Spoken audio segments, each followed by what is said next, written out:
Kye Gbangbola for the Truth About Zane campaign.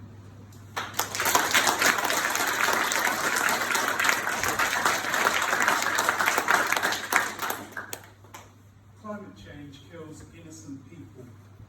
We need accountable power worldwide.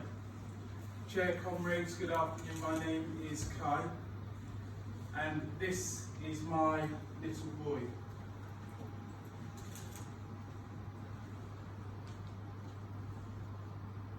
My beautiful little boy died. He died and his name is Zane. I'm here to tell you what happened, and I humbly ask for your support.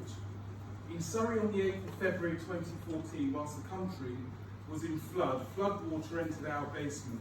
The flood water had passed through secret landfill behind the house. Zane's home was infused with deadly nerve agent hydrogen cyanide, a gas used in World War II to kill millions in gas chambers. It was detected by fire services hazmat. 7-year-old Zane was killed. I want to be clear that this was the first climatic event attributed by a UK Prime Minister to climate change. People think that there have been no deaths from climate change in the UK. Well, I'd like you to hear this and then think again. Zane is shouldering the human price of climate breakdown, and I urge action so that it doesn't happen to you or others.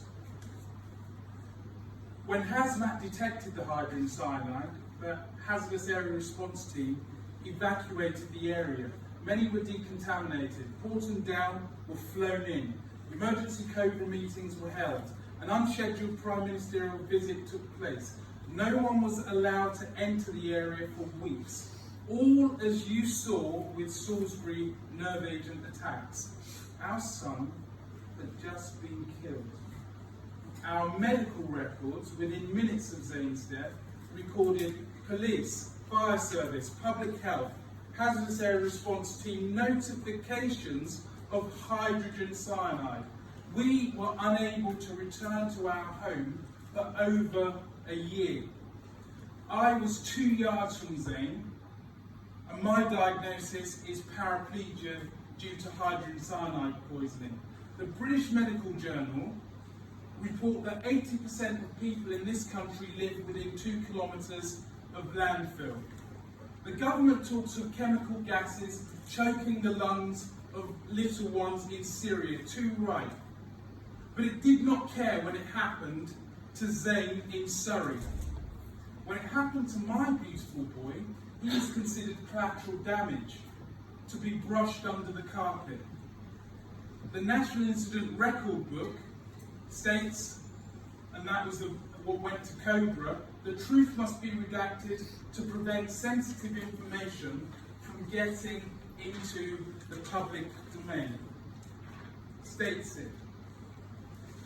Yet the mantra people and planet before profit should have been a call for governments to act, a cue for them to care. Zane's inquest was marked by various areas of critical evidence being hidden. Zane was denied Article 2 human rights to a proper investigation into the data, evidence and facts surrounding his death. Zane was even denied a jury. There was a phalanx of public body QCs and their legal teams, the best that money can buy, funded by the public, whilst we will refuse any form of legal aid for representation. This is the tip of the iceberg of abuses perpetrated by irresponsible governments to prop up a rotten system. The Environment Agency built a property next door to us 4 years before Zane died, in 2010. Before it was built, they commissioned an international engineering firm to do a report on the land by their property. The report stated, there is migrating landfill gases, the risk is high, the consequences of that risk are serious injury and death. The authorities responded. They responded by building their property with a gas-proof membrane. That forms a barrier stopping the entry of dangerous migrating gases that would kill and injure their staff. And they kept all of this information secret. Concretely, the authorities knew of the danger to life, and being forewarned, they protected themselves. Yet the authorities told the BBC, after Zane died, the land had never been landfilled. And they warned the BBC to stop causing public panic. The BBC exposed the lie on national TV, providing proof that this was land likely to be contaminated, but nothing was done, because it was in the interest of the government for nothing to be done. The inquest for Zane was a disgrace, but a masterclass in collusion and how you make a predetermined political decision a plausible outcome. The public were denied knowledge of the truth. The coroner to Zane's inquest decided that Zane had died from carbon monoxide, a substance not even detected, for which there was no medical evidence. Fire Services hazmat detected the hydrogen cyanide, but they and the hydrogen cyanide were marginalised by the coroner at Zane's inquest, as though hydrogen cyanide never even existed. The Fire Brigade Union have rejected the coroner's findings and stand beside us in solidarity, as do the Labour Party, the Green Party, the TEC, Unite, Unison, Socialist, PCS Union and the National Education Union, in a call for an independent panel inquiry, which is how Hillsborough secured the truth. And we thank all of them from the bottom of our hearts for standing by us and doing the right thing. Zane would have become a teenager 2 weeks ago. It's unbearable to lose a child without the cruel abuse that was heaped upon him. I have no doubt that Zane would have led from the front in the current global climate strikes. Zane is article for his love of people and the environment.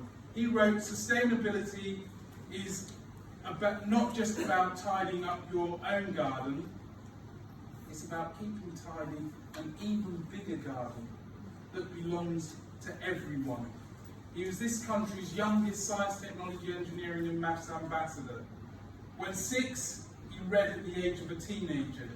I'd like to give my respects to Greta Thunberg.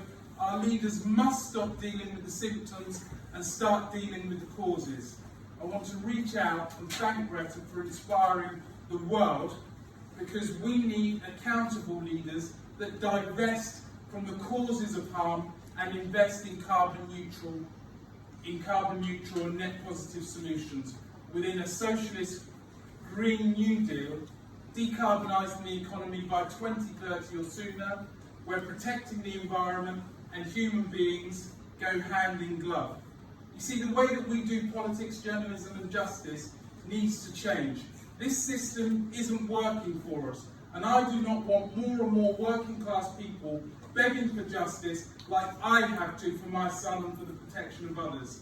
The bureaucratic violence perpetrated upon victims by public authorities who have become conduits to corporate power must end.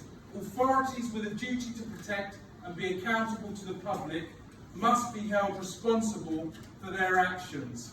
We do not believe the purpose of an emergency cobra is to cover up the deaths of 7-year-old children. What kind of a country do we live in where there is no investigation into a weapon of mass destruction roaming around a neighbourhood? Now, how can you help? Now you know what's happened to Zane, I ask that you sign and share Zane's petition, and you've all got the leaflets as well. And I call for, we've got 84,000 people so far, and we need to get to 100,000 people. You can also pre-order Zane's book, Truth About Zane.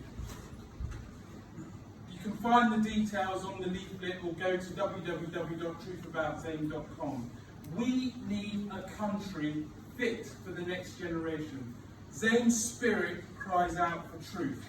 Innocent children like Zane should not go to bed and not wake up, poisoned in a home infused with nerve agent. I would welcome your feedback and most importantly your support. Thank you for listening.